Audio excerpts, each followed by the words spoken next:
yuwassiluna ilaika amin ya rabbal alamin. Yang sama-sama kita hormati zuriat daripada Datuk Kelampayan Syekh Muhammad Arsyad Al-Banjari, dan juga Paman Sholawat, Paman Biri. Udah dapat nama baru dari Guru Sa'aduddin, Paman Sholawat. Semoga diberkahi oleh Allah, diilhami untuk selalu amanah dan adil. Ya. Jika aulia ulama jadi wali dengan mengamalkan ilmunya, maka umara dapat jadi wali jika dia adil dan amanah. Tentunya adil amanah itu usaha, bukan kepastian. Semoga beliau selalu berusaha. Mengenai penilaian makhluk tentu beragam. Semoga niatnya selalu dinilai oleh Khaliq Allah Subhanahu wa taala. Amin. Saya Al-Fakir Ar-Razi Hashim di waktu kecil dulu pernah mengambil thariqah yang ternyata isi thariqahnya sama dengan kitab ini, ya, kitab Kanzul Ma'rifah. Setelah saya lihat kaifiyatnya pun sama, ma'rifatnya pun sama. Ketika kita teliti, ternyata Maulana Syekh Muhammad Arsyad Al-Banjari terhubung langsung kepada Maulana Al-Imam Muhammad bin Abdul Karim As-Samman. Ternyata itu rahasia beliau. Waktu saya magister ngambil S2 strata 2, saya meneliti akidah para sufi di negeri ini. Tidak hanya Indonesia, tapi negeri yang kita masuk Nusantara lama, mulai dari Aceh, Patani, Malaysia, Indonesia, semua sampai ke Buton, Ambon. Namun saya hanya dapat paling ujung yang dari Buton. Tapi salah satu yang terbanyak kita dapat dari Banjar. Dari Banjar. Semua sufi di negeri ini akidahnya Asy'ariyah, Ahlus Sunnah wal Jamaah. Dan guru saya berpesan, kamu harus jaga akidah ini. Maka syarat usul kepada Allah, syarat untuk sampai kepada ma'rifatullah, mesti berakidah Ahlus Sunnah. Itu wasiat guru-guru kami dahulu. Namun ibarat tentang akidah itu berlain-lain. Kadang-kadang kita bertengkar karena kelainan-kelainan itu. Kita berdoa kepada Allah, semoga Allah melembutkan hati kita semua, memudahkan kita faham kalam-kalam ma'rifat. Untuk itu mari kita kirimkan Al-Fatihah untuk baginda Nabi Muhammad sallallahu alaihi wasallam. Untuk Imamuna Maulana Al-Imam Muhammad bin Abdul Karim As-Samman. Untuk guru kita Abah Guru Sekumpul Syekh Muhammad Zaini Ahmad Kushairi As-Sammani. Demikian juga semua masyayikh, semua awliya yang pernah ada di negeri ini. Wabil khusus fi akhir zaman Imam Al-Mahdi. Al-Fatihah. A'udzu billahi minasyaitonir rajim. Bismillahirrahmanirrahim. Alhamdulillahirabbil alamin. Iyyaka na'budu wa iyyaka nasta'in.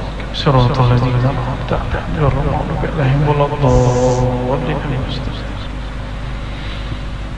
Dahulu sampai halaman berapa? Masih ingat?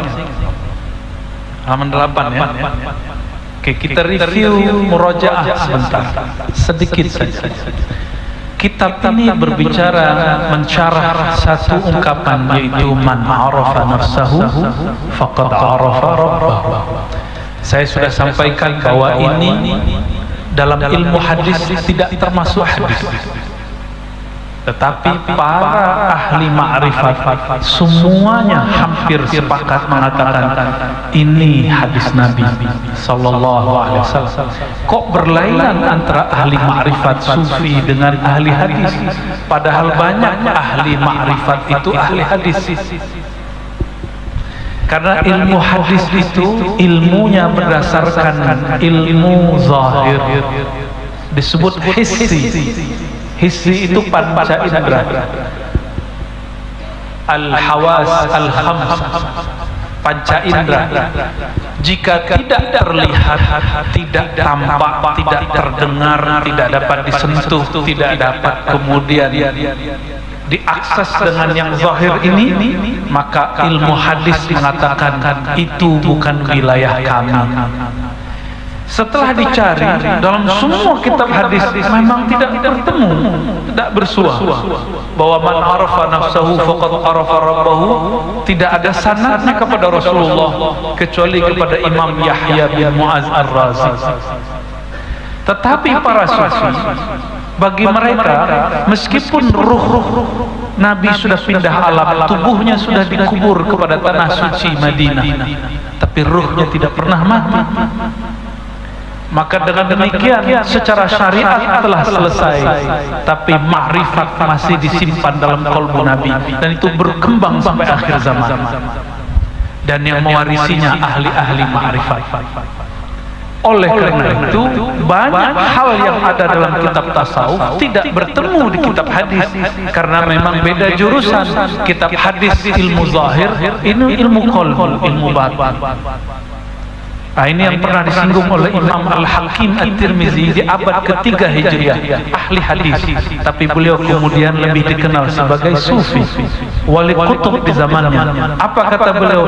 Iman sahabat paling tinggi, tapi kalau kemakrifatan umat akhir zaman diberi Allah lebih. Contoh, dahulu kalau mau dapat satu hadis kita harus mencari guru 3 bulan. Sekarang buka Google, 1 menit sudah dapat 10 hadis. Betul guru ya? Ini bukti secara zahir, ahli hadis pun tidak dapat membantah. Kita datang ke toko kitab, sudah ketemu. Saya sekali baru 2 hari lalu ambil satu kotak kitab, banyak sekali, cuma dalam waktu 10 menit masuk, bawa pulang. Mudah sekali mengambil ilmu hari ini. Dulu Imam Bukhari mesti jauh-jauh ke Mekah. Dulu Syekh Arsyad Al-Banjari Datuk Kelampayan harus berangkat dulu ke Mekah, ke Madinah, ke Yaman. Sekarang gampang. Dulu kitab ini hanya boleh dibaca oleh murid yang berbaiat Thariqat Samaniyah. Sekarang nggak mungkin, bukunya sudah dicetak, maka tidak ada lagi pilihannya kecuali mengajarkannya sesuai dengan kaidah Ahlus Sunnah dan manhaj ulama tasawuf yang bersanad kepada Rasulullah SAW. Kalau tidak, kitab ini jadi bencana nanti. Jadi bencana, kenapa? Nanti tiba-tiba ada orang baca kitab ini dan amalkan sendiri. Nah, kita tidak berkenan. Kami berdosa, ada disebut kitmanul ilm, menyembunyikan ilmu. Dan saya sedih ketika ada yang mengatakan Datuk Kelampayan tidak pernah menyebarkan tarekat Saman. Ada profesor ngomong begitu.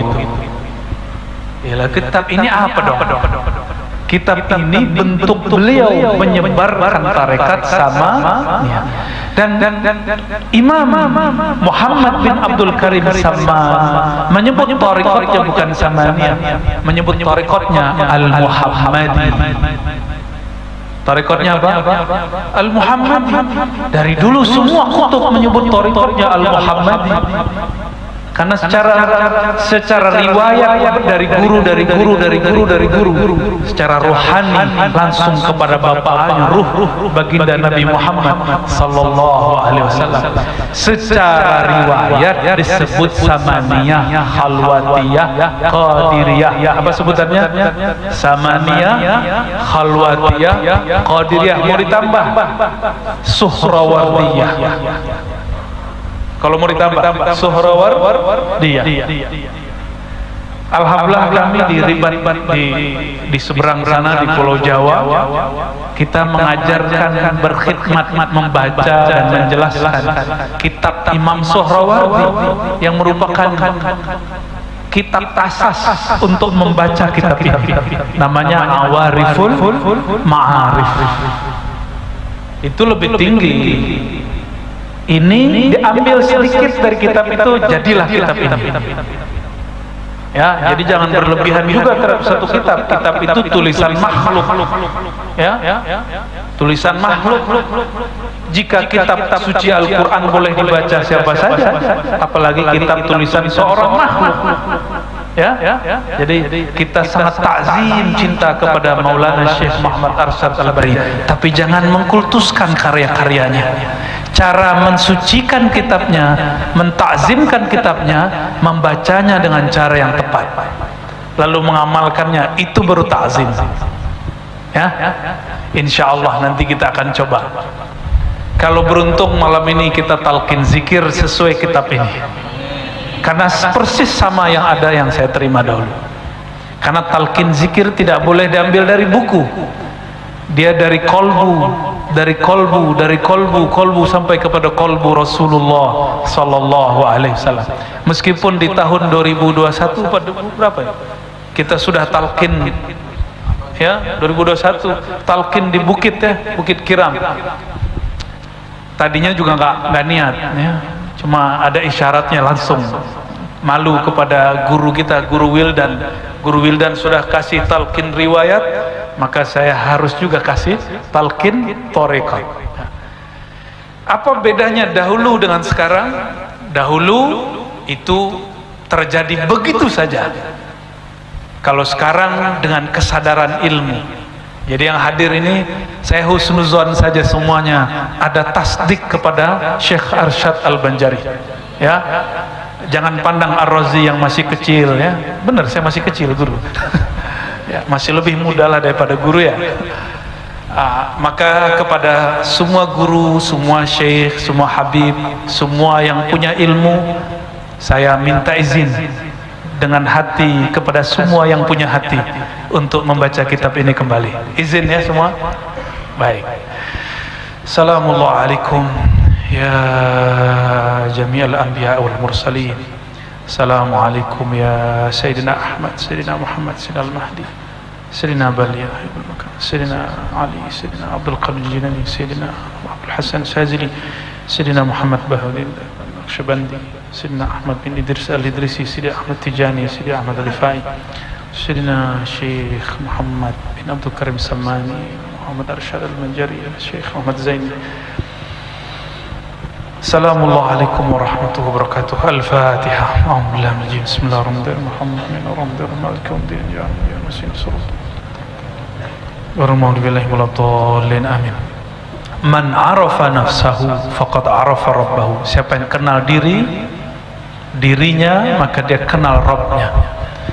Lalu Syekh Arsyad mengatakan hakikat mengenal diri ada 3 perkara. Hakikat mengenal diri ada 3 perkara di halaman 2. Kita ringkas ya. Pertama, jalur pintas. Yang pertama, mengenal bahwa diri kita bersumber dari Nur Muhammad Sallallahu Alaihi Wasallam. Maka Nabi Muhammad disebut Abul Arwah. Ingat-ingat istilah itu. Ahmad disebut dengan Ummul Arwah, induknya sekalian ruh. Mungkin kalau diterjemahkan ibu kurang pas, tapi diterjemahkan induk, sumber.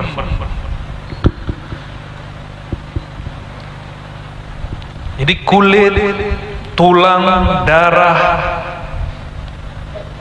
bulu-bulu, rambut di badan, alam semesta ini, tanah, air, api, semuanya, tumbuhan, batu, semuanya adalah pancaran daripada nur Nabi Muhammad Sallallahu Alaihi Wasallam. Ada orang yang di situ levelnya, tapi kebanyakan orang ini jadi majzub, jadi mabuk. Maka jangan heran, negeri Banjar ini dulu banyak wali-wali mabuk. Bukan mabuk tua, mabuk Nur Muhammad Sallallahu Alaihi Wasallam. Jadi jangan heran ada guru-guru yang aneh dulu. Ini karena kajian Nur Muhammad, ada kerinduan yang tidak tahan kepada baginda Rasulullah Sallallahu Alaihi Wasallam. Ya. Lalu yang kedua disebut ma'rifatul maut. Bahasanya mematikan diri sebelum mati. Ini pun bukan hadis Nabi. Tapi ini kalam Sayyidina Umar. Tapi mungkinkah Umar mengajar sesuatu kalau bukan dari Nabi sallallahu alaihi wasallam? Mungkin enggak? Maka para sufi tidak berani menyebut ini kalam Umar. Mereka mengatakan sabda Nabi Muhammad sallallahu alaihi wasallam. Saya dengar ada 1-2 ustadz menfatwakan seseorang tokoh di luar sana dianggap sesat cuma karena mengatakan man arafa nafsahu faqad arafa rabbahu, hadis. Itu hadis palsu. Kalau ma'rifatmu benar, kasyafmu benar, nabimu akan nebur kamu bahwa itu bukan hadisku. Mana bisa begitu ya? Justru kalau makrifat dia benar, terjadi seperti Imam Ibnu Arabi. Imam Ibnu Arabi bermimpi bertemu Rasulullah dan bertanya, wahai Rasulullah, apakah man arafa nafsahu faqad arafa rabbahu bukan hadis seperti kata-kata orang di luar sana? Apa kata Nabi dalam mimpinya? Enggak, itu halamku, itu hadisku. Maka siapa saja yang mengikuti ajaran tasawuf, ajaran makrifat, ajaran ketuhanan, apalagi istilah orang Banjar, ilmu apa? Ketuhanan, ilmu ma'rifat. Kalau dulu di kampung saya disebut ilmu hakikat. Maka mereka pasti menyebut kalam ini hadis Nabi secara rohani, meskipun secara ilmu hadis bukan kalam Nabi sallallahu alaihi wasallam. Ya. Itu yang kedua, ma'rifatul maut. Disebut juga itu mati ma'nawi. Mati ma'nawi. Ya. Dan yang ketiga, di halaman ketiga disebut ma'rifatul fana, mengetahui ilmu mengenai fana. Fana itu artinya lenyap, karam. Bukan berarti hamba bersatu dengan Tuhan, itu mustahil. Allah qadim, hamba itu hadis baru, maka tidak ada penyatuan antara yang baru dengan yang qadim Allah Ta'ala. Yang ada sang baru ini seperti kita merasa dirinya tiada, yang ada hanyalah Allah Ta'ala. Itu namanya ma'rifatul fana.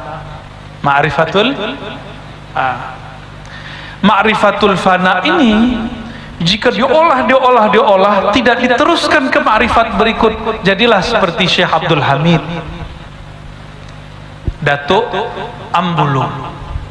Tapi jika diteruskan ungkapannya, dia menjadi ma'rifatul baqa. Di ma'rifatul baqa kembali kesadaran si hamba. Ketika ma'rifatul fana ditanya Syekh Abdul Hamid, siapakah engkau? Jawabannya Allah. Sama seperti Syekh Siti Jenar, sama seperti Al-Hallaj. Man anta? Anda siapa? Allah. Itu bukan dia yang jawab. Kalau dia yang jawab batal, karena Syekh Abdul Hamid makhluk, dia benda baru, bukan Tuhan. Ya. Lalu bagaimana kok itu bisa terjadi? Pernah terbayang nggak Nabi Musa dapat kalam Allah di Bukit Tursina, masuk goa? Itu Allah berbicara lewat apa? Allah menggunakan alam semesta yang ada di situ lalu berbicara. Tapi kalamnya tanpa huruf dan suara, kalamnya tidak menyatu pada benda.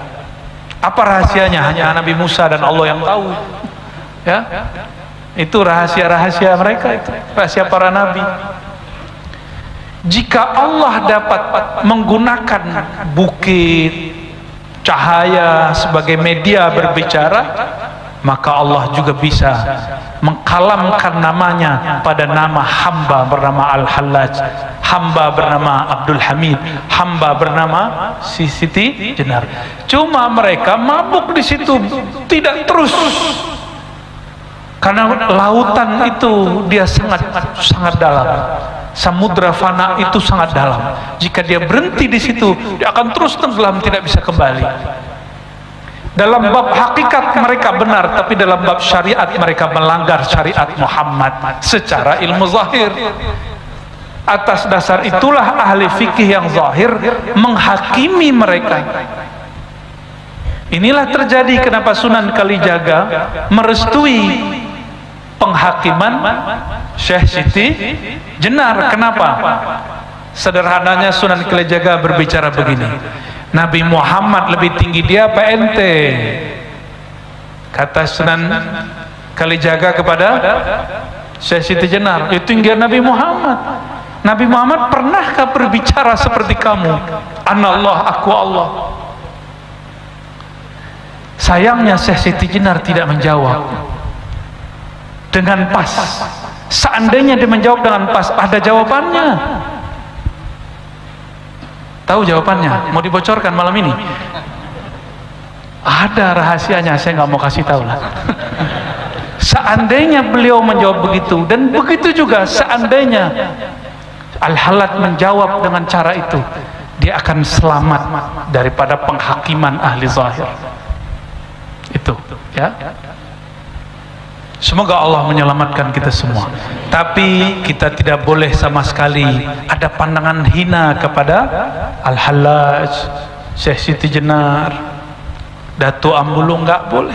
Mereka itu kekasih-kekasih Allah yang mabuk pada lautan fana. Ya. Tapi karena zahirnya terlihat oleh ahli zahir melanggar, sebenarnya tidak. Kalau mereka faham, kan orang mabuk kena hukum nggak? Orang mabuk nggak kena hukum. Inilah kelebihan daripada Datuk Kelampayan Syekh Muhammad Arsyad Al-Banjari. Beliau tidak mau lama berputar di samudra fana. Dia lanjutkan dengan izin Allah terus kepada maqamul baqa. Bukan berarti Syekh Siti Jenar tidak sampai ke baqa. Baqanya pada fana dia. Ya, nanti pusing kalau saya bahas itu terus ya. Di halaman kelima disebutkanlah kaifiat. Makanya di bulan-bulan lalu saya sampaikan, mohon bersuci sebelum ngaji. Masih bersuci? Syukur-syukur kalau tadi sore mandi taubat, atau kalau minimal mandi. Kenapa? Di sini lafaznya hendak mengerjakan zikir itu mandi dan bersuci daripada hadas lita, ya, daripada hadas. Lalu apa? Mengucap istighfar. Nanti kita praktek ya di ujung insyaallah. Lalu mungkin tidak sempat sembahyang 2 rakaat, sembahyang hajat. Dulu saya disuruh begitu. Habis mandi kita istighfar, disuruh sholat hajat 2 rakaat, ya. Nanti kita tebus dengan salawat dan subhanallah walhamdulillah wala ilaha illallah. Jadi thariqat itu tidak saklek. Yang saklek itu orang jahil. Orang alim tidak ada yang saklek. Jadi tidak bisa ini, nggak bisa ini. Ada pilihan-pilihannya. Nggak ada orang saklek dalam bermakrifat. Ya, maka jika ada orang berthariqat hari ini tidak menerima keluasan syariat, mereka telah melanggar daripada adab-adab rohaninya. Ini yang paling penting pada bagian itu, dan di situ semua disebutkan tentang la ilaha illallah sampai halaman 8 kemarin ya. Betul. Ya. Jadi jika orang dia membaca la ilaha illallah dengan benar, maka tajallilah nur jamalnya Allah. Apabila rasa ini Allah beri, maka dia disebut dapat jazab. Jazab itu ditarik rasa oleh Allah. Rasa itu adalah karamah paling tinggi, ya. Dan itulah kasyaf yang paling kuat. Di sini ada 2 aliran ma'rifat. Pertama, ma'rifat siddiqiyah.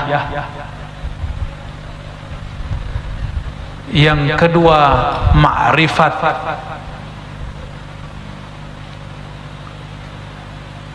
turabiyah atau aliyah. Jadi ada 2 jenis ma'rifat. Pertama, ma'rifat Sayyidina Abu Bakar disebut siddiqiyah. Ma'rifat siddiqiyah itu ujung ma'rifatnya tidak ada huruf, tidak ada suara, tidak ada ibarat, tidak ada kalam. Pernah dengar ada orang berbicara begitu? Ma'rifat itu tidak berhuruf, tidak bersuara. Ini namanya ma'rifat Abu Bakar As-Siddiq. Coba kita lihat ya kalimatnya di sini. Di halaman ke-9. Seperti kata Abu Bakar As-Siddiq radhiyallahu ta'ala anhu, al-ajzu anil andarkil idraki idrakun. Al-ajzu, lemah. Al-ajzu artinya merasa lemah. Daripada apa? Daripada mendapatkan ma'rifat, pengetahuan. Idrok itu pengetahuan, ma'rifat itu ilmunya, prosesnya namanya idrok.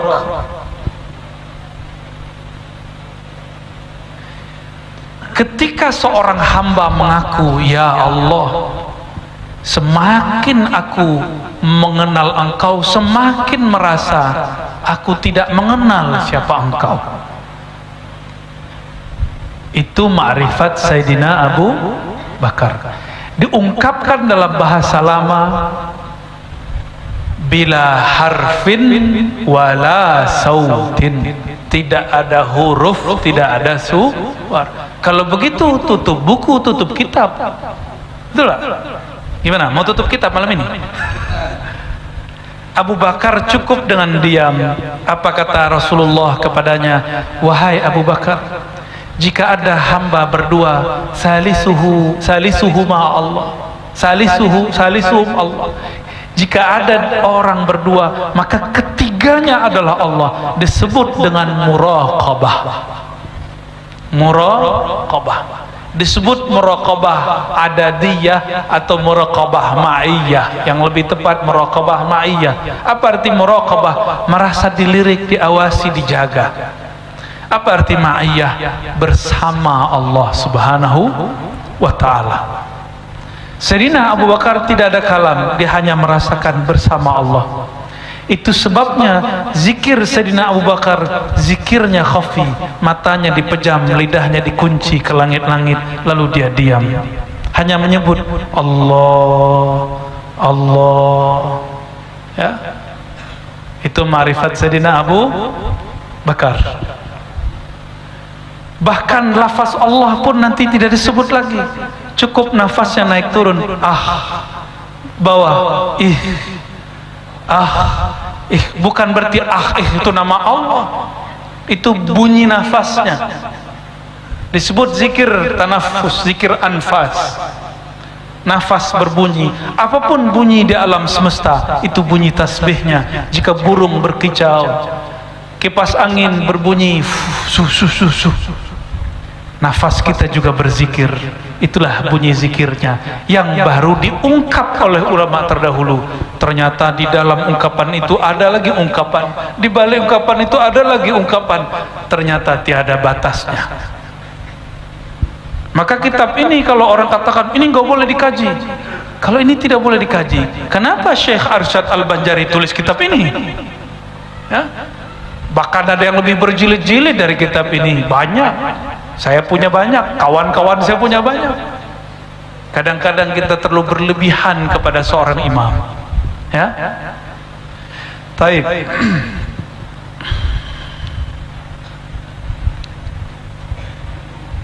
Ada yang kedua, ma'rifat Sayyidina Abu Bakar, Sayyidina Ali. Sayyidina Ali disebut Abu Turab karena pernah tertidur di masjid, lalu Nabi SAW ambil debu di sayangnya kepada saudara sepupunya dan juga mantunya, maka disebut ya Abu Turab. Turab itu artinya debu, bapak debu. Ya. Juga ada yang mengatakan bukan itu, beliau tidak mau konfrontasi, bertengkar dengan istrinya, lalu beliau mengalah, keluar dari rumah, nggak tidur di kamar, tidurnya di masjid beralaskan tanah. Disebutlah Abu Turab. Kita kalah sama Sayyidina Ali ya. Sayyidina Ali nggak mau tekar sama bininya ya. Kenapa? Pada diri Sayyidatuna Fatimah ada sir Rasulullah sallallahu alaihi wasallam. Nabi mengatakan, dia bid'atum minni, Fatimah bagian dariku. Menyakitinya menyakitiku. Nah, ini nggak boleh juga nih ya. Bukan berarti istri kita kalaupun bukan zuriat Nabi, wah kamu kan bukan anak Nabi, nggak begitu ya. Lihat cara mereka menghormati pasangannya. Kita minta ampun kepada Allah jika menyakiti pasangan-pasangan kita. Astaghfirullahalazim ya. Apa kata Sayyidina Ali? Kullu ma takhtur fi khayalik, kullu, setiap yang yang takhtur, yang terlintas, fi khayalik, di dalam khayalmu, imajinasimu, kecerdasanmu, wa tasawwur fi balik, wa tasawwur fi balik, dan semua apa yang tertasawurkan, tasawwuru ya, bukan tasawwur, fi balik, dalam balmu. Bal itu artinya akal, pikiran. Fallahu bi khilafi dzalik, Allah berbeda dengan semua yang engkau bayangkan, yang engkau gambarkan. Kenapa? Allah lebih dahulu ada dari semua akal, maka akal tidak akan sanggup membayangkan Allah. Inilah sebabnya haram membayang-bayangkan zat Allah. Boleh belajar ma'rifat zatullah, tapi haram tafakkur fi zatillah. Itu dua hal yang beda. Ma'rifat zatullah ujungnya laisa kamitsli syai', tiada yang serupa dengannya. Itu ma'rifat zatullah. Tapi kalau memikirkan zat Allah, belajar malam ini 1 jam lagi gila. Pasti. Maka itulah alasannya kenapa asas tasawuf mesti berakidah yang sahih, akidah yang benar. Meskipun demikian kita akan tetap dituduh orang sesat, tidak ada masalah. Yang penting kita sadar bahwa kita lurus, kita sadar bahwa imam kita siapa ya.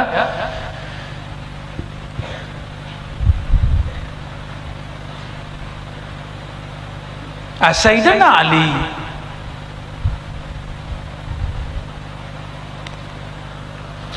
ma'rifatnya ini, yang bagian ini hampir mirip dengan Abu Bakar, tapi ada ungkapan beliau yang lain yang menunjukkan bahwa ma'rifat itu bisa diungkapkan, berhuruf dan bersuara. Apa kata beliau?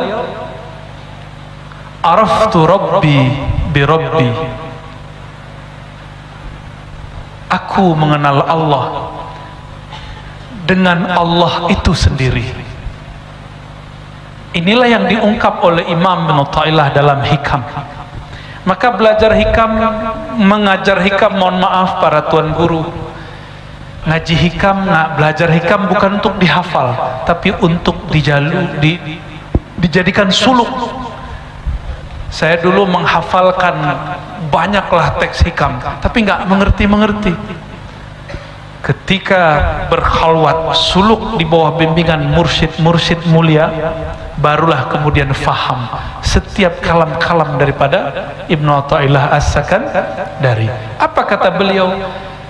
Ada dua perbedaan ma'rifat tauhid antara ahli ma'rifat sufi dengan ahli ma'rifat akli mutakallimin, orang yang suka-suka debat itu. Sama-sama ngaji sifat 20, tapi satu suka debat, satu suka merasakan apa yang dia debatkan. Kan banyak nih hari ini tukang debat Ahlus Sunnah guru. Kadang-kadang mendebat ya nggak perlu didebat. Debat itu kata Imam Ghazali obat, tidak boleh kelewat dosis. Ilmu kalam itu obat. Kalau kelebihan dosisnya jadi racun. Akhirnya kita lihat sebagian mereka, bukan semua, mendebat yang tidak perlu didebat, menganggap sesat yang tidak perlu disesatkan, bahkan mengkafirkan sesama orang-orang yang berthariqah. Itu sudah mulai terjadi hari ini.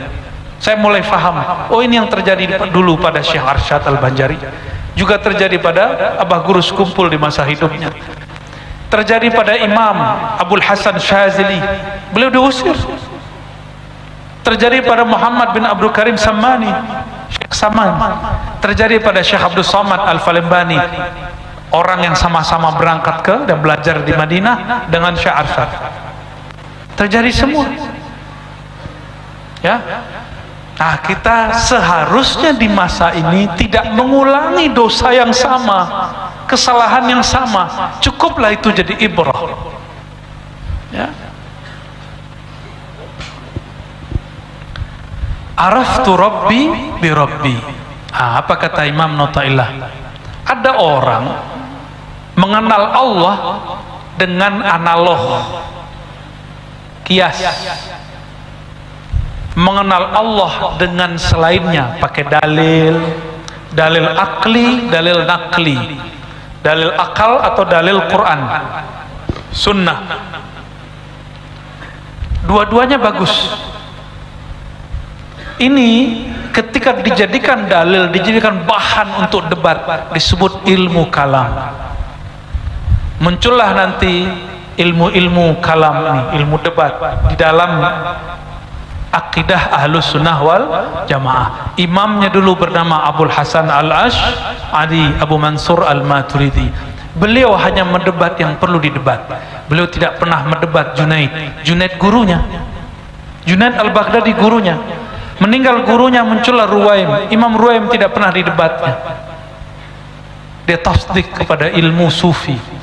Itu sebabnya akidah sufi semua sangat bercocok, sangat berkesesuaian dengan akidah Imam Abul Hasan Al-Ash'ari. Kenapa? Dia punya mursyid bernama Junaid dan Ruwaim.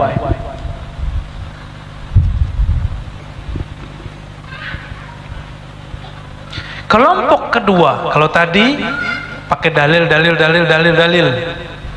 Tapi dalil itu Allah atau bukan Allah? Dalil bukan Allah. Dalil artinya apa? Petunjuk, argumen. Argumen. Contohnya gini, saya mau ke Banjarbaru. Saya mau ke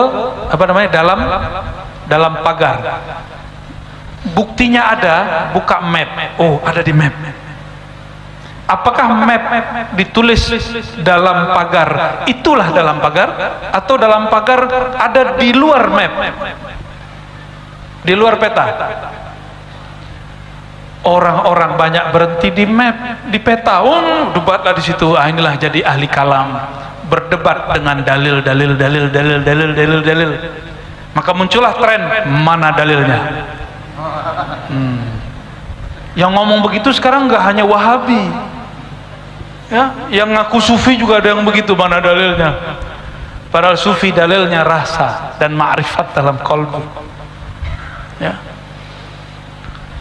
Kelompok kedua, dia tidak perlu dalil. Kita kalau belum tahu rasanya, nikmatnya gula, kita carilah benda yang manis, kita coba. Gula itu mirip rasanya dengan benda yang ini manis, maka terbayanglah miripnya gula dengan benda itu namanya qiyas. Apa rasanya makanan di sini yang paling enak apa, guru? Menurut guru loh, versi guru bukan versi saya, guru. Apa? Nasi samin. Oh, nasi samin. Nasi samin ada nggak di Betawi, di Jakarta? Nggak ada. Kira-kira mirip sama apa? Nah, anggap saja mirip dengan nasi uduk, anggap. Ya, kalau di Malaysia ada nasi lemak, mirip dengan nasi uduk, atau di Sunda nasi liwet, tapi beda. Jadi orang tanya, nasi lemak apa? Oh, mirip dengan nasi samin misalnya guru, ya, warnanya beda. Akhirnya orang berpikir yang terbayang samin,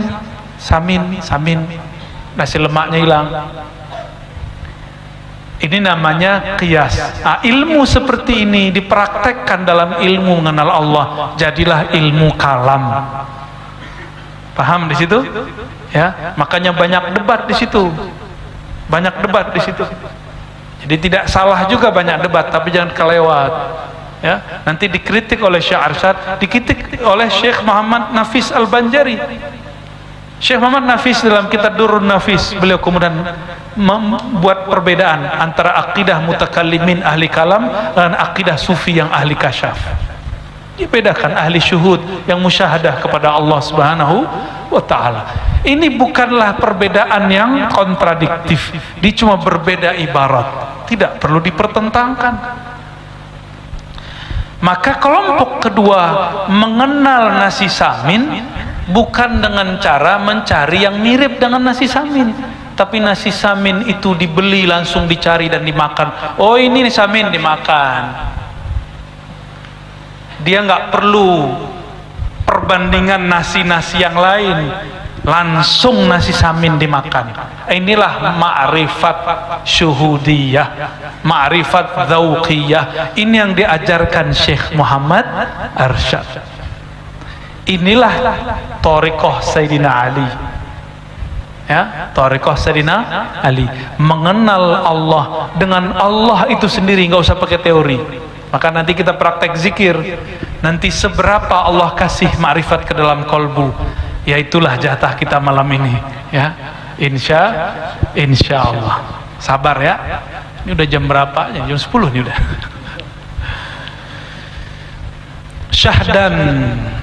Syahdan itu seperti adapun gitu. Adapun kemudian daripada itu, bahwa adalah hal yang dinamakan itu dua bagi. Pertama, fana, abdun, fananya hamba daripada segala sifat basyariyah. Sifat basyariyah bukan misalnya gini, penyabar, pemarah, itu bukan sifat, itu namanya karakter. Dalam bahasa Arab disebut apa? Karakter, tabiat. Kalau sifat ini, jamaah yang hadir malam ini mendengar saya tidak? Mendengar dengan telinga atau dengan sifat mendengar? Hah? Yang mana nih? Yang mendengar telinga ini atau sifat yang mendengar? Pernahkah hadir di situ majelis tapi tidak mengerti apa yang dikatakan? Karena kita hanya mendengar dengan telinga tapi tidak mendengar dengan sifat mendengar. Makanya tadi 2 kali saya Fatihah, ya, supaya Allah hidupkan. Semoga. Kalau nggak paham cukup katakan, ya Allah saya tasbih dengan Syekh Arsyad, sudah cukup. Ya, antum nggak paham nih saya ngomong apa, nggak apa-apa, saya percaya dengan Syekh Arsyad yang di kitabnya, udah selesai. Nanti ikut aja zikirnya. Berarti ma'rifatnya ma'rifat siddiqiyah. Dia kalau berma'rifat tidak ada ibarat, cukup dirasa. Ya, jadi yang disebut sifat itu 7. Mendengar, coba mendengar, melihat, enggak, lidah dulu, lidah, berkalam, kekuatan, berkuasa, kudrat, keinginan, iradat. Terus ini enggak mungkin pada yang mati, maka mesti ada pada orang yang hidup. Kehidupan yang ada dalam diri kita disebut sifat hayat. Sifat hayat. Sudah lihat belum sifat hayat? Memang nggak bisa dilihat. Terus udah cukup? Udah 7 belum? Apa kurangnya? Seharusnya udah. Ilmu satu lagi. Yang berilmu itu otak atau si hayat tadi? Ini semua hadir kan? Coba dulu ada yang juara kan? Waktu di sekolah ada yang sudah dengerin gurunya ngomong apa sih? bukunya sama, waktunya sama, tempatnya sama, dia juara 1, kita juara paling belakang. Kenapa itu terjadi? Karena ilmu bukan di kepala, di sini memori. Ilmu ada pada hayat kita. Nah, disitulah Allah simpan, Allah kemudian titipkan. Titipannya itu disebut kanz, atau bahasa lainnya amrullah. Amrullah, rahasia Allah Subhanahu wa ta'ala. Sebab karam, tahu karam? Karam tahu? Kalau ada kapal tenggelam, itu karam namanya. Masih ada nggak orang Banjar ngomong karam? Masih ya? Kami dulu di Minangkabau masih nyebut karam, di Melayu masih nyebut karam, sampai ke Malaysia saya dengar masih nyebut karam. Ya, berarti di sini masih ya? Masih. Berarti Melayu awalnya kita memang bahasa Nusantara disebut lingua franca, masih kepakai. Sebab karam musyahadahnya kepada segala sifat ta'ala, maka yaitu kurbun nawafil nawanya. Nah, apa maksudnya? Ini diambil dari hadis Sahih Bukhari, boleh ditambah di belakang sampingnya hasyiahnya, diambil dari Sahih Al-Bukhari. Apa kata Allah Ta'ala dalam hadis Qudsi? La yazalu abdi yataqarrabu ilayya bin nawafil hatta uhibbahu fa idza ahbabtuhu kuntu sam'ahu alladhi yasma'u bi. Terus sampai akhir hadisnya. Apa kata Allah dalam hadis Qudsi? Senantiasalah hambaku bermujahadah, mendekatkan diri kepadaku dengan amal-amal sunnat. Lainnya apa? Kalau orang sudah bertorikot, amal sunnat itu seakan wajib pada dirinya. Dia bukan wajib, tapi dia wajibkan pada dirinya. Contoh, sudahkah kita mendisiplinkan sholat witir? Cuma bulan puasa ya, sok-sok Syafi'i 20 rakaat tambah 3 ya. Imam Syafi'i setiap malam berwitir. Ini semua mazhab Syafi'i bukan? Ada yang bukan mazhab Syafi'i? Coba angkat tangan. Mau ikut Imam Syafi'i? Mau ikut sir Imam Syafi'i? Mulai malam ini sholat witir walaupun 1 rakaat. Gak sanggup berdiri, duduk. Bahkan boleh di atas kendaraan walaupun tidak menghadap ke kiblat, di atas kendaraan. Tapi kalau sholat wajib mesti di atas, mesti turun dari kendaraan ya. Mau mengamalkannya? Ya, itu gak perlu ijazah sebenarnya, tapi kalau dalam thariqah boleh. Mohon diamalkannya. Apa kata Rasulullah? Autiru walau biraqah. Kata Rasulullah sallallahu alaihi wasallam, berwitirlah walaupun 1 rakaat. Ini salah satu amalan saya. Mau mengamalkan? Bukan karena Ar-Razi yang mengamalkan, tapi karena Rasulullah yang memerintahkan. Ya. Kalau ingin istiqomah, sudah diamalkan tertidur, maka bangun tidur jika masih ada waktu langsung sholat walaupun sudah azan, namanya qadha witir. Ini yang saya sering bahas teman-teman sahabat semua. Cara istiqomah itu bukanlah kita sholat atau beramal seperti malaikat, seperti robot, nggak mungkin. Mesti bangun jam 3, nggak mungkin. Kita ini manusia lemah, lelah.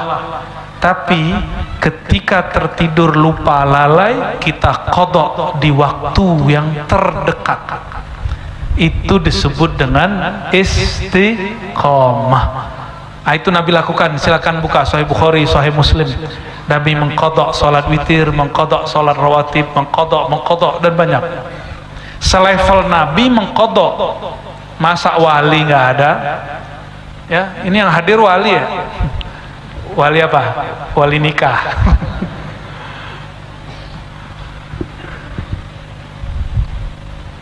Apabila seorang hamba sudah beramal-amal sunnat, tapi dia jadikan wajib pada dirinya, nanti dia akan bertemu suatu saat masa keadaan dia ingin khusyuk nggak khusyuk, di saat lupa khusyuk dikasih khusyuk. Dia ingin merasakan zikir nikmat. Nih malam ini kan kita nggak tahu, kayaknya sudah nafsu pengen menikmati zikir, ditalkinlah oleh hamba hina bernama Ar-Razi Hashim, belum tentu dapat rasa zikir. Tapi besok-besok ketika lupa mengamalkan zikir, dikasih Allah. Bisa jadi, bisa jadi. Ketika kita bernafsu mendapat zikir, gak dikasih Allah.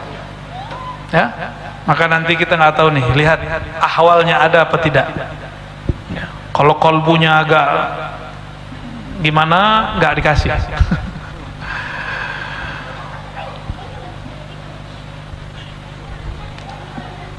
Nah, ini torikohnya apa? Ini disebut torikoh wirid. Torikohnya apa ini? Wirid terus sampai habis daya sang hamba, muncullah la haula wala quwata illa billah. Ada yang kedua, fananya hamba abdun daripada segala ma siwallah. Ini juga disebut fana sifat.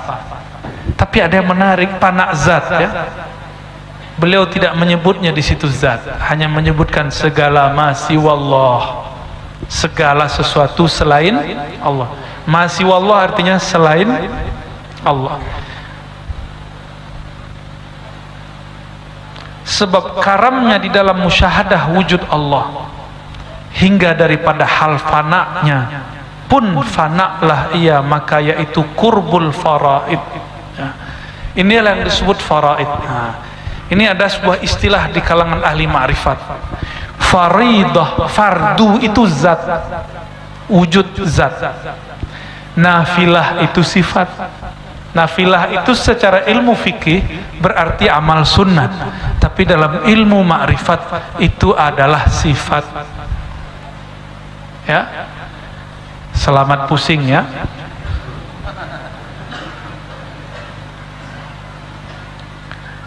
Kurbul faraid namanya adalah yang berdiri maqam jam'ul jam'i, padahal fana fillah dan baqa billah.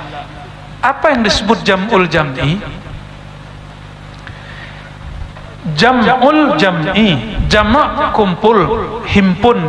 Jam'i himpunan, terhimpunnya yang dihimpun. Maksudnya apa itu?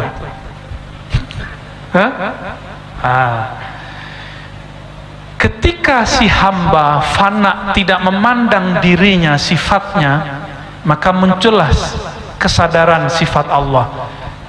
Ketika kita renungi, siapakah yang mendengar sebenarnya? Ternyata yang mendengar itu bukanlah telinga, tapi sifat namanya sama. Sama yang mendengar itu dapat izin dari siapa? Dapat izin dari Allah yang maha mendengar. Jam'ul jam'i, dia melihat alam, tapi dalam melihat alam dia melihat keesaan Tuhan yang menciptakan alam. Disebut jam'ul jam'i. Jam'ul jam'i itu ada 6 macam, tapi saya hanya boleh sebutkan malam ini satu itu saja. Ya, ini yang disebut oleh beliau. Inilah yang disebut fana fillah dan baqa billah satu. Dia lihat alam, tapi alam tak terlihat. Itu disebut fana. Siapakah yang terlihat? Sifat dan wujudnya Allah Subhanahu wa taala, itu disebut baqa. Ya. Hendaklah dibaca tatkala siuman. Nah, pernah dulu di zaman Syekh Arsyad, orang kalau ngaji ini ada yang pingsan. Itu bukan pingsan. Itu namanya karam atau fana. Inilah yang terjadi dulu pada Sayyidina Musa, ketika Sayyidina Musa mengatakan, "Ya Rabb, hari ini wajah, ya Allah, tunjukkan kepadaku wajahmu." Nabi Musa minta ditunjukkan wajah Allah. Kata Sidi Ahmad Al-Idrisi, lalu Allah memancarkan nur baru, itu namanya Nur Muhammad. Belum lagi wajah ahadiyahnya, baru wajah Al-Muhammadi. Pingsannya Sayyidina Musa, oleh orang ahli fikih disebut pingsan. Ahli akidah ilmu kalam menyebutnya pingsan, tapi kita di dalam kitab-kitab tasawuf menyebutnya fana. Itulah kesadaran yang sebenarnya. Itulah mutu qabla an tamutu, mati engkau sebelum benar-benar mati. Di saat Sayyidina Musa tidak melihat lagi dengan matanya, tidak lagi berlafaz dengan lidahnya, al-ajzu andarkil idrakun, ketika tidak ada lagi ibarat, pingsanlah Sayyidina Musa. Dia melihat di saat itu wajhun nur, wajah cahaya Allah subhanahu wa ta'ala, tapi dibuat pingsan. Makanya ketika bangkit beliau sadar. Inilah ya, dibaca tatkala siuman daripada hal ajz, lemah dan fana, itu doa yang dibaca oleh Nabi sallallahu alaihi wasallam ya.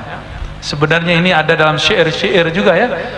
Rabbi atau Allahumma zidni. Nah, coba ditambah di atasnya Rabbi. Rabbi zidni fika tahayyura. Karena kalau pakai Allahumma dia akan kembali fana, maka harus diganti dengan Rabbi. Kenapa? Lafaz Allah dapat membakar sifat-sifat kehambaan. Jika dibaca lagi Allahumma, si hamba pingsan lagi. Dulu, kalau sekarang udah berapa kali saya sebut nggak ada yang pingsan kan? Alhamdulillah, kalau nggak repot kita. Kita harus salawatin dulu biar bangun ya. Alhamdulillah orang hari ini kuat-kuat. Nggak tahu kuat karena tahu atau kuat karena tidak tahu. Jadi ini ada sirnya. Ini yang saya terima talqinnya musalsal dari guru, bukan Allahumma lagi, harus diganti pakai Rabbi. Inilah rahasianya kenapa di dalam beberapa maulid Rabbi sholli, gimana bacanya? Ya Rabbi sholli ala Muhammad, itu supaya majelisnya jadi sejuk. Tapi kalau pakai Allah lagi akan mabuk lagi yang baca. Karena lafaz Allah fiha hararah, fi hazihil kalimah hararah, nurnya panas. Panasnya bukan panas api, terasa hangat saja ya. Inilah yang membakar beberapa sufi, sehingga sufi itu bentar-bentar pingsan, bentar-bentar kemudian berkalam. Pernah dengar ada orang-orang ketika ngaji zikir tiba-tiba teriak? Bahkan di beberapa majelis saya ada yang terjadi begitu. Benar? Itu karena tidak diganti dari Allahumma kepada Rabb ya. Nah, diganti Rabbi zidni fika tahayyura. Rabbi ya Rabb zidni. Ini rahasianya. Kenapa dulu iblis nggak baca Allahumma? Terbakar iblis kalau dia baca Allahumma. Dia berdoa, iblis doa dulu Rabbi. Ini salah tafsir. Loh, iblis kan api, tapi sudah difisikkan. Jika dibakar lagi dengan kalimat, dia akan terbakar lagi. Nah, Allahumma diganti Rabbi. Wahai, duhai Tuhanku, duhai yang menjagaku, Rabbi zidni, tambahkan kepadaku, fika, terhadap ma'rifatmu, tahayyura, ma'rifat yang menambah hayran. Apa arti hayran? Kagum. Tapi disebut kagum bercampur antara iya dan tidak, tidak dan iya, antara fana dan baqa. Itulah tahayyura. Inilah pembukaan makom yang ditulis oleh Imam Ibn Arabi, sehingga Ibnu Taimiyah, imam yang sekarang diikuti oleh kelompok Wahabi, mengkafirkan dia. Cuma sayang, kok ada orang bertarekat hari ini ikut-ikutan mengkafirkan atau menyesatkan Ibn Arabi, atau menyesatkan orang yang ngaji kitab seperti ini. Berarti dia nggak ahlu sunnah lagi, labelnya aja yang ahlu sunnah ya. Apa kata Ibn Arabi?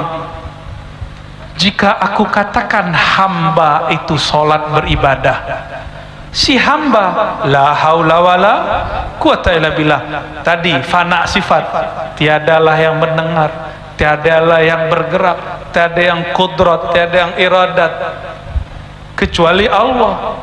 Maka yang sholat bukan hamba, kata Ibnu Arabi. Ini hayran, itu namanya fana. Tapi kok bisa bercampur? Apa kata beliau?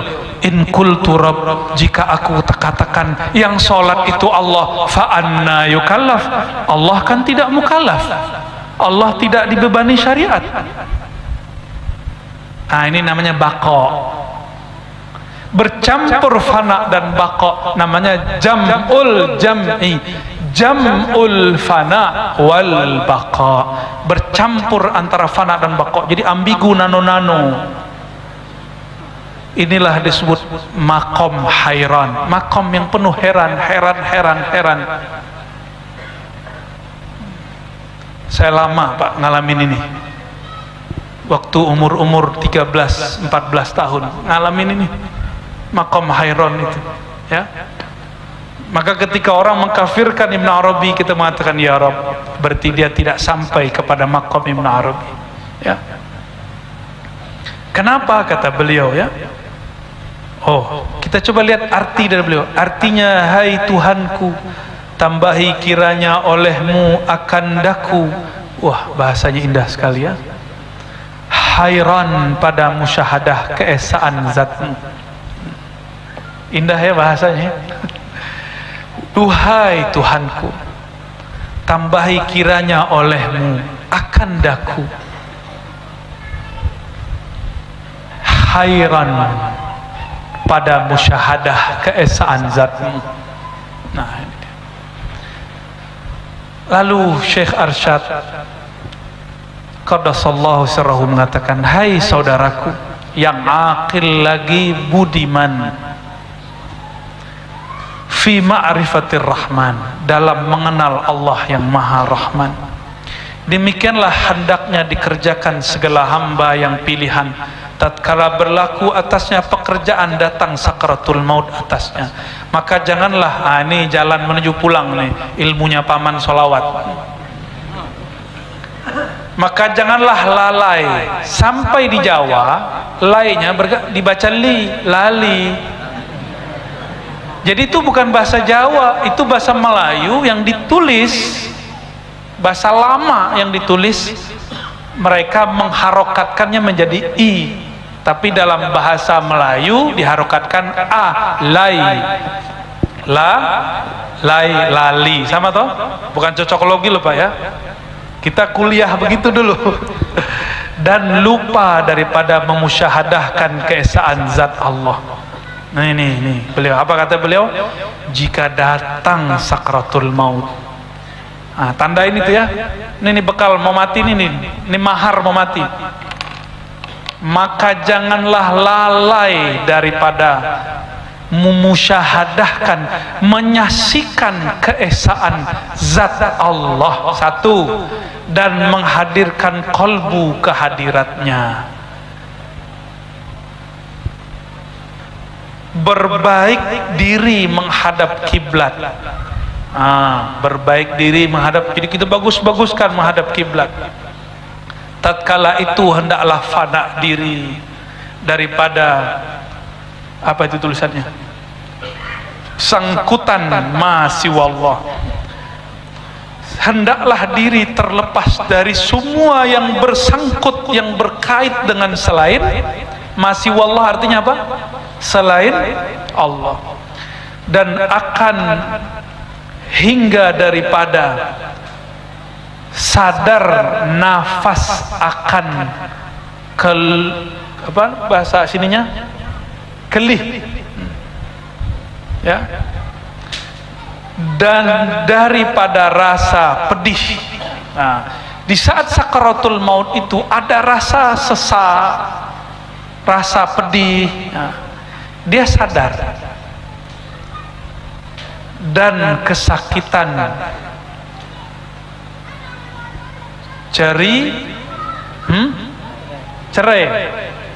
cerai nyawa dengan badan. Ini kenapa nyawa sakit terasa cerai dengan badan? Saya mau tanya, mohon maaf nih, ada yang pernah putus cinta nggak? Ada? Banyak ya? Waduh, yang belakang lagi yang ini guru-guru ini suka jatuh cinta ya. Sama kita berarti ya, jatuh cintanya kepada Allah seharusnya. Kalau kita ini jatuh cinta seseorang terus diputus, sakitnya bukan main. Benar? Tapi itu normal, sakit. Maka orang yang paling susah mati, orang yang menyisakan cinta kepada alam semesta. Jadi mahar pulang kampung satu aja, talak 3 dunia. Talak 3 dunia lain dengan talak istri. Talak 3 dunia, dunia itu tidak boleh masuk ke dalam kolbu, hanya boleh sampai di tangan dan badan. Masuk ke dalam kolbu susah mati. Dunia itu ada 2, satu zahir materi, ada yang tidak zahir tapi bukan disebut batin juga, imateri. Imateri itu seperti cinta kepada sesama makhluk, cinta pada pasangan, cinta pada anak, cinta pada kekuasaan, cinta pada popularitas. Ini semua akan membuat perih mati. Ya, maka coba lihat orang mau sekarat, dia lihat anak saya ntar gimana, itu dia susah matinya. Atau orang yang menyimpan ilmu-ilmu kedikdayaan, dia tidak mau mentalak ilmunya itu, harus dibuang ilmunya baru dia pergi dengan tenang. Nah, siapa yang punya ilmu-ilmu itu jangan turunkan ke anak, kasihan anak cucu. Nggak ada salah apa-apa, kerasukan jin, namanya jin nasab, jin turunan, kasihan. Ya, kasih tahu kepada khadam-khadamnya, jangan ganggu anak cucuku, pergilah engkau bebas. Ya, kalau ada di rumah kita orang-orang yang belum berpulang juga, kapas kita dulu tanya-tanya, ternyata nyimpan ilmu aneh-aneh, ajak dia bicara. Wahai Tuan, apakah Tuhan dulu pernah belajar ilmu ini, ilmu itu, menyimpan jimat ini, jimat itu, keris ini, keris itu? Mulailah lepas, kembalikan kepada Allah. Inna lillahi wa inna ilaihi rajiun. Atau nyimpan sikat hati kepada orang, atau dulu pernah patah hati kepada orang, terlalu cinta dulu kepada orang, itu semua harus dikikis. Hatta cinta hakikinya hanya berpulang kepada Allah, barulah dia pulang dengan tenang. Insya Allah. Tatkala diambil malakul maut, hingga sampailah kepadanya maut di dalam baqa musyahadahnya akan hak Allah, dan menghadirkan kolbu kepada hadirnya jiwa supaya mudah-mudahan jangan dirasakan hak Ta'ala kepada segala hari huru hara sakratul maut. Sebab cita rasa musyahadah itu hingga matilah ia di dalam menghadirkannya, ya, adalah mati yang demikian itu hadir dalam fana fillah baqa billah. Saya punya sahabat di Malaysia, ya, di Seremban, salah satu imam di masjid, ya. Beliau menghubungi saya dulu dan mengatakan, saya punya guru namanya Haji Fulan. Ketika dikubur, kafannya masuk lahat, hilang jasadnya. Itu kok bisa terjadi? Saya spontan menyebutkan masalah ini. Oh, guru Tuan Syekh itu dia fana pada bab ini. Ketika dia meninggal, dia musyahadah pada sifat Allah Subhanahu wa Ta'ala sehingga hilang. Jadi yang berpulang bukan hanya nyawanya, ruhnya, karena tubuhnya ikut bergetar menyebut nama Allah. Jika dia dikubur, tubuhnya tidak mau tinggal, tubuhnya mau ikut pulang kepada hadirat nama Allah. Kun fayakunnya Allah Subhanahu wa Ta'ala. Banyak wali-wali begitu, dan itu di negeri kita Nusantara ini banyak. Di Banjar saya dengar juga tidak sedikit yang begitu, ya. Pas dikubur ada yang hilang sama kafan-kafannya. Kata kawan, dongeng apa lagi nih Arazi? Dia nggak menyaksikan sih, ya. Kami dulu juga ada syekh di Maninjau sana, di Sumatera Barat. lagi khalwat hilang sama tubuhnya hilang. Orang lagi zikir hilang. Ada yang begitu. Sekarang kejadian begini sepertinya Allah sembunyi-sembunyikan, ya. Gak banyak yang terlihat.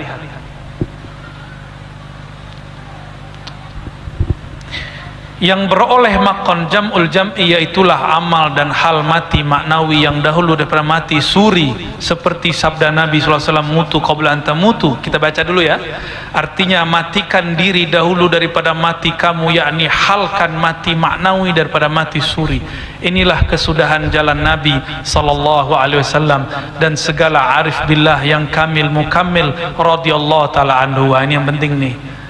Mati maknawi itulah yang disebut mati sebelum mati. Ini kajian jalan pulang yang sebelumnya paman ya. Dan segala arif billah. Jadi nabi, wali-wali, ini cara matinya. Makanya dalam satu riwayat, walaupun tidak disahihkan ahli hadis, tapi ulama ahli tasawuf mensahihkannya secara zauqi. Apa itu? Jika engkau ingin melihat mayat berjalan, lihatlah kepada Abu Bakar As-Siddiq, karena dia telah mematikan dirinya sebelum mati. Ya. Hai saudaraku yang pilihan Allah. Wah, jadi yang baca kitab ini pilihan Allah nih. Tapi jangan GR dulu ya. Jangan merasa dulu. Lagi berbahagia dunia akhirat. Amin. Tatkala itu janganlah berhadap kepada sesuatu selain daripada keesaan zat Allah. Nah, sifat pun tidak dipandang, yang dipandang hanya zat. Baru innalillahinya mutlak. Pulang ke sifat pun belum sempurna, tapi kalau ruh pulang kepada zat, bukan berarti ruh jadi zat, salah. Nggak ada ruh jadi zat. Ruhnya berpulang kepada hadirat Allah Subhanahu wa taala, baru sempurna. Itulah makomnya Nabi, makom para wali, makomnya aulia-aulia sampai hari ini. Dan mereka telah berpulang sebelum nanti mati. Sekarang ruh mereka di situ, walaupun tubuhnya di bumi, walaupun mereka masih berjalan di depan kita, berbicara dengan kita, makan minum dengan kita. Kadang-kadang kita nggak sadar kalau dia adalah kekasih Allah. Yang laisa kamitslihi syai'. Ini penting, ini ahli sunnahnya di sini. Karena ada yang salah faham, berpulang kepada Allah berarti ruh jadi Allah. Nah, itu gila itu namanya ya. Nggak ada begitu. Hamba tetaplah hamba. Tuhan Allah Ta'ala tetaplah dia. Ya. Yang munazzah. Munazzah itu bahasa Arab, bukan bahasa Banjar. Yang maha suci daripada segala makhluk, lagi tiada lolos budi bicara kepada ma'rifatnya, melainkan lemah dan heran seperti yang tersebut dahulu itu jua. Maksudnya laisa kamitsli syai', surat Syura ayat 11. Apapun ungkapanmu tentang Allah, Allah tidaklah seperti itu. Oke, kita kembali ke halaman 5. Sudah siap? Ya. Di halaman 5 kita ulang sedikit.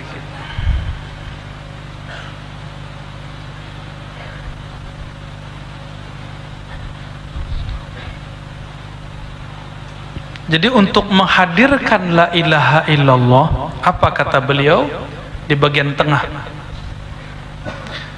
Seyogyanya atas kita tatkala hendak mengerjakan zikir la ilaha illallah, mandi. Hari ini mandi, maksudnya biar bersih.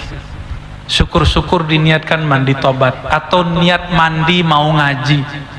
Tadi saya malas mandi, dingin, tapi karena ingat kitab ini saya mandi menghormati beliau Syekh Arsyad, ya, padahal dingin, ya. Dan bersuci dari hadas besar dan hadas kecil. Kalau yang haid ya sudah, ya, ikuti saja, cukup wudu aja ya, atau tayamum di sekitar. Daripada hadas atau lita yang zahir serta mengambil air sembahyang. Jadi air sembahyang ini terjemahan dari wudu. Karena kalau disebut wudu, orang kita nggak ngerti. Disebut air orang sini masih sebut air sembahyang. Sudah ganti air wudu ya. Gagah bahasa Arabnya ya. Diajak bahasa Arab nggak bisa. Dan yang batin dengan mengucap istighfar. Maka nanti saya yakin yang hadir ini ada yang berilmu, ada yang sudah bertorikoh. Saya tidak terima baiat, yang ada cuma mengamalkan talqin zikir. Maka apapun torikohnya, apapun amalannya, sanadnya nanti tidak usah dibuang, karena saya tidak memberi baiat, hanya musalsal talqin zikir. Ya, musalsal talqin zikir boleh diambil semua torikoh. Namun kalau dibuka, ini nama torikohnya torikoh samaniyah khalwatiyah qadiriyah. Dibuka lagi ke belakangnya disebut Thariqah Muhammadiyah, seperti tersebut dalam karya-karya Syekh Muhammad bin Abdul Karim sama ya. Ini makna kalam saya ketika dulu saya pernah mengatakan saya meleburkan Thariqah saya dalam Thariqah Muhammadiyah, Muhammadi, Khidri, itu maknanya. Bukan seperti yang dibayang-bayangkan oleh orang-orang yang tidak mau faham maksud kita ya. Bukan itu, karena semua thariqah harus terhubung kepada Nabi Muhammad SAW secara zahir. Itulah nama thariqat mu'tabarah. Secara batin maka dia jadi Muhammadi ya. Mari kita siap-siap ya. Kitabnya ini saya ijazahkan ya. Ijazah sanadnya kita ambil secara ijazah ammah. Bolehlah saya sebut nama guru kita, dari orang Banjar juga ada, orang Yaman juga ada. Nah, boleh ditulis di belakang ya. Ar-Razi Hashim meriwayatkan dari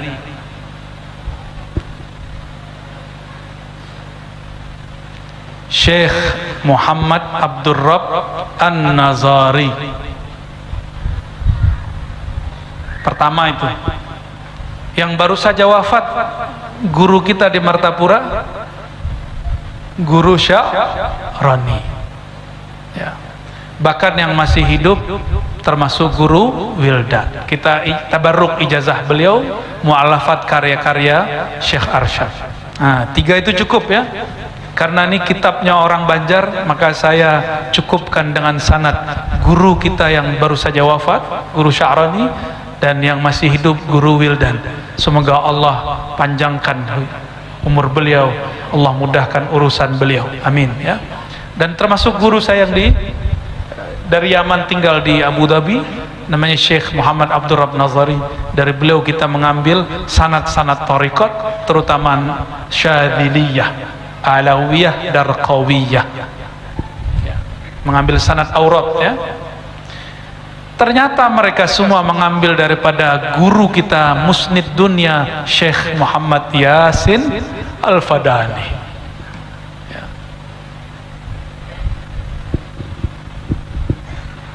Syekh Muhammad Yasin Al-Fadani mengambil daripada,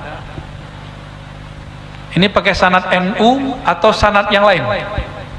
Ada sanad NU, Syekh Hashim Asy'ari Hadratus Syekh, beliau dari Maulana Khalil atau Syekhana Khalil Bangkalan.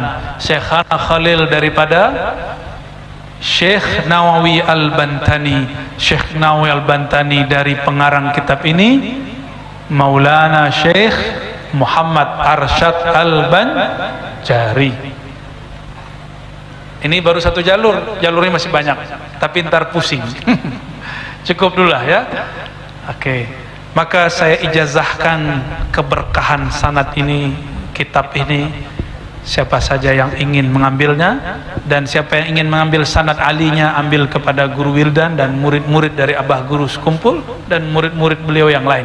Ajaztukum kama ajazani masyayikhi. Al-Fatihah. Ya Siratal ladzina an'amta 'alaihim ghairil maghdubi 'alaihim waladdallin. Amin. mau metode keras atau lembut, zikir jahri atau khafi, mau yang mana? Hah? Atau jam'ul jam'i jahar iya tapi lembut, ya itu aja ya. Di kitab ini disebutkan metodenya, tapi hanya satu. Ternyata inilah pintarnya Syekh Arsyad, beliau sembunyikan kaifiat yang sebenarnya, karena kaifiat itu hanya boleh diambil lewat talqin. Yang beliau sebutkan hanya kaifiat maknawi, adapun kaifiat amalinya mesti diambil dari orang yang mempunyai sanadnya. Nah, itulah yang disebut nanti jalan zikir, dari kolbu kepada ruh, atau kolbu ke ubun-ubun, ke bahu kanan dihanjam ke kolbu. Nah, tapi yang itu sudah biasa, nanti kita kasih yang lembutnya. Nah, sebelum masuk, coba perhatikan, di dalam diri kita ini ada namanya latifah, titik-titik halus. Latifah yang paling utama disebut kolbu. Kolbu itu kalau pegang dada bagian kiri, itu susu kita ini, 2 jari di bawahnya ada jantung. Nah, dia berdenyut jantung, tapi itu namanya kolbu sanubari, kolbu zahir. Kolbu zahir ini hanya dapat berdenyut karena kudrat iradat yang Allah berikan kepada kolbu yang disebut kolbu nurani. Udah jadi bahasa kita hati nurani. Jika kolbu nurani ini tidak diajak berzikir, maka dia menjadi kolbu zulmani, kolbu yang gelap. Maka oleh karena itu, menurut kami talqin itu bukan sunnat tapi wajib, diambil dari ahlinya. Nah, untuk mengambil keberkahan itu saya bukanlah orang yang pantas sebenarnya, namun karena perintah dan ijazah dari guru-guru dan tidak boleh menolak, maka kami pun membagikannya. Ya, adabnya seharusnya Bapak Ibu ini datang ke Jakarta, tapi karena kita menggabungkan 2 bab, dakwah dan irsyad, maka saya boleh menghantarkannya. Syaratnya Bapak Ibu kan datang juga ke sini kan.